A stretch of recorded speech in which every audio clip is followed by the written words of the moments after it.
Just like every modern console, Nintendo did the most common thing and made their customers pay for online. Well, now I could say Nintendo's greedy. Objection!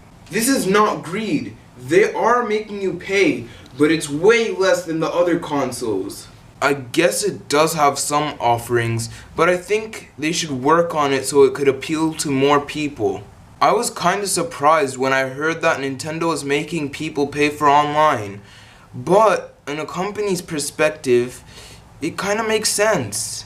But that only makes their customers wonder, is it really worth it? The Nintendo Switch Online service came out on September 19, 2018. Just like the other consoles, it works for, you guessed it, online. So that means you have to buy something to be able to play online, even though we had 1 year to play online for free. I'm not gonna complain since they can get a little cash from it, but there really wasn't a point to making this. So what can you do with Nintendo Switch Online? That's pretty simple.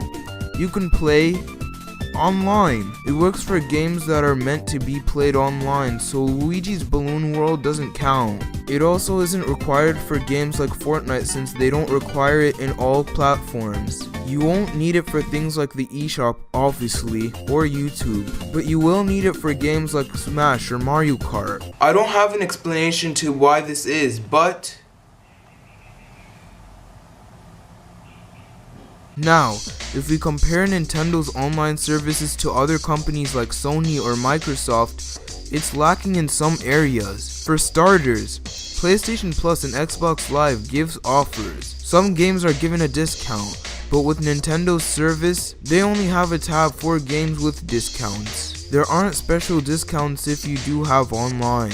Those two services also give you a free game every month. I mean, Nintendo has free games that only work with the service, but the difference is they offer games every month that was already published. I don't mind that. But thinking about it, it does make sense why Nintendo doesn't do that. Well, that's because Nintendo's prices for online is way cheaper than the other two. So what games specifically exist for the service? Well, there's the first game that came alongside Nintendo Switch Online. Nintendo Entertainment System Nintendo Switch Online. What? That's the name of the app.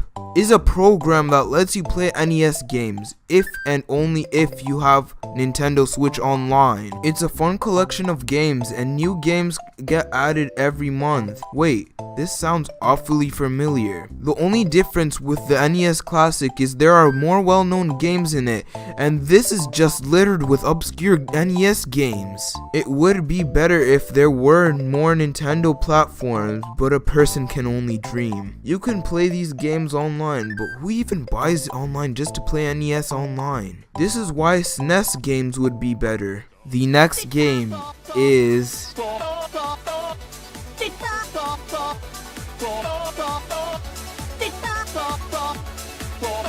Tetris 99 is another Tetris game, but this time you play with 98 other people. This is another battle royale in the market, but the only difference here is this is exclusive for the Nintendo Switch.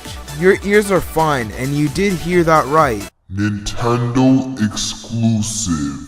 It's honestly fun, but it would be cool to see more modes added to the game, like maybe a 1v1 or just a solo mode. We'll probably not get those modes, but again, a person can only dream. This game can be calming to downright frustrating. Just when you think you are doing good, you get littered with all these disgusting gray blocks. I don't want to see this stuff. I want my pretty colors. But you would be lucky if you managed to get first place. So with this information, let's try and find a conclusion for if it's worth getting Nintendo Switch Online. Well, we can play online. A year only costs $35 for multiple accounts compared to the PlayStation $60. We get NES games and an exclusive Tetris. Well, I guess it is.